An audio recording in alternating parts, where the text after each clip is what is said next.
નમસ્કાર શ્રોતા મિત્રો, આપ સાંભળી રહ્યા છો 90.4 મેગાહર્ટ્ઝ કૃષિ વિજ્ઞાન કેન્દ્ર અંબુજા સિમેન્ટ ફાઉન્ડેશન દ્વારા સંચાલિત લોકવાણી FM રેડિયો મારો રેડિયો મારી વાત. મિત્રો, હું પ્રીતિ જાદવ આપ સર્વ શ્રોતા મિત્રોનું હાર્દિક સ્વાગત કરું છું. મિત્રો, આજે આપણે આપણા અન્નદાતા એવા ખેડૂતોને કોરોનાની મહામારીથી કઈ રીતના બચાવી શકીએ તેના વિશે આજે આપણે થોડીક માહિતી મેળવવાની છે. તો મિત્રો, કોરોના વાયરસનો ગંભીર ફેલાવો છે તે આખી દુનિયામાં ચાલુ છે. ખેડૂતોને આ કોરોનાની મહામારીથી આપણે બચાવવા માટે અગત્યના સૂચનો ખૂબ જરૂરી છે. જેમ કે ખેતીમાં સમયની મર્યાદા હોય છે. ખેતીમાં એવા ઘણા કામ હોય છે કે જેને કરવા માટે ખેડૂતે ખેતરે જવું જ પડે છે.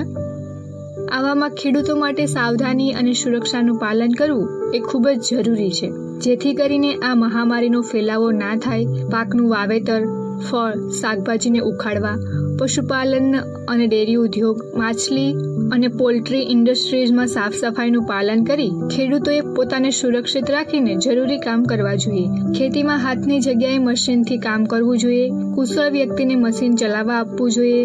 સમય ઉપર ઉપકરણોની સાફ સફાઈ કરતા રહેવું જોઈએ. જો મશીનનો બીજા ખેડૂતો વપરાશ કરતા હોય તો એને સેનિટાઈઝ કરવું ખૂબ જ જરૂરી છે. તો મશીન અડવાથી સાબુ અને પાણીથી હાથ અવશ્ય ધોવા જોઈએ.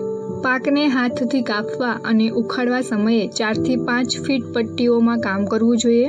એક પટ્ટીમાં એક જ શ્રમિકથી કામ ચલાવવું જોઈએ. આમ કરવાથી લોકોની વચ્ચે યોગ્ય અંતર નક્કી થશે અને એક જ દિવસમાં વધુ શ્રમિકોને કામ પર લગાડવા કરતાં શિફ્ટમાં વહેંચીને કામ કરવું જોઈએ. કોઠારમાં ચાલવાવાળા કામ જેમ કે સુકવણી, સફાઈ, ગ્રેડિંગ, સોર્ટિંગ, પેકેજિંગ દરમિયાન મોઢા ઉપર માસ્ક અવશ્ય પહેરવું જોઈએ. આનાથી વાયુકણ અને ધૂળકણથી રક્ષણ મેળવી શકાય છે અને શ્વાસ સંબંધી તકલીફો થતી નથી. કોઠારમાં તૈયાર થયેલા અનાજને નાના નાના ઢગલામાં ભેગા કરવા, જેના વચ્ચે 3 થી 4 ફીટનું અંતર રાખવું જોઈએ. પ્રત્યેક ઢગલા પાસે કામ પર 1 થી 2 વ્યક્તિને લગાડવા જોઈએ અને ભીડ ભેગી ના થાય એનાથી બચવું જોઈએ.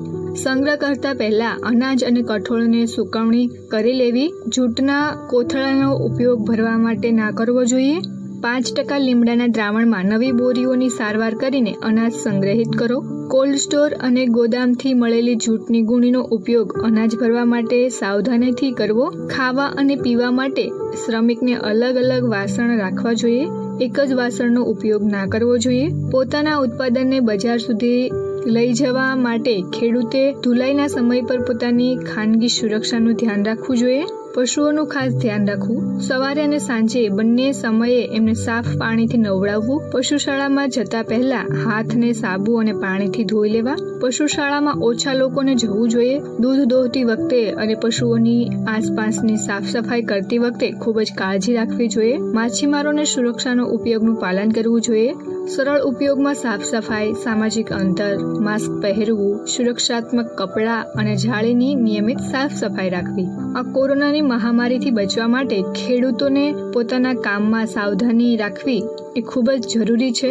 સંક્રમણને રોકવા માટે સાફ સફાઈના નિયમોનું પાલન કરવું જોઈએ. ખેતીના કામમાં મોટા લોકો અથવા તો નાના બાળકો અથવા તો બીમાર વ્યક્તિને ના જવા દેવા જોઈએ. પાક, ફળ, સબ્જી, દૂધ, ઈંડા અને માછલીનું કામ કરતી વખતે પૂરી સાવધાની રાખવી જોઈએ. વ્યક્તિગત સ્વચ્છતા, માસ્કનો ઉપયોગ, સાબુથી યોગ્ય સમય પર હાથ ધોવા અને એકબીજાથી સામાજિક દૂરી રાખવી એ બાબત પર ખૂબ જ ધ્યાન આપવું જોઈએ.